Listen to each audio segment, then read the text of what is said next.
Hi guys! For today's video ay gagawa at magluluto naman tayo ng chicken lollipop. Meron ako ditong 6 na piraso ng chicken wings. Di bale, hahatiin lang natin siya sa dalawa. Pagkatapos, puhubaran natin siya. Di bale, tatanggalin natin yung mga laman-laman sa part ng buto at ganyan ang magiging itsura niya. Ganon din ang gagawin natin sa kalahati nito. Ibababa at huhubaran lang natin yung bandang taas ng part ng buto. Pagkatapos, titimplahan lang natin siya ng garlic powder, paminta, patis, at saka lemon.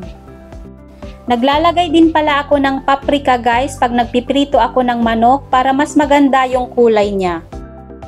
I-mix-mix lang natin at hayaan nating ma-marinate ng kahit 1 oras.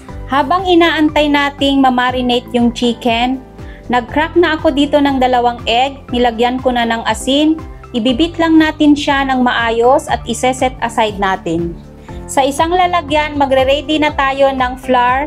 Maglalagay lang tayo dito ng paminta at asin. Sa isa namang lalagyan, magre-ready din tayo ng breadcrumbs. Magsisimula na tayong mag-coat ng chicken guys. Una sa itlog, pagkatapos ipapagulong sa harina, ibalik sa itlog, pagkatapos ipagulong naman sa breadcrumbs. Ganun lang ang gagawin natin sa natitira pang chicken. Then make sure na na-coat natin sila ng maayos.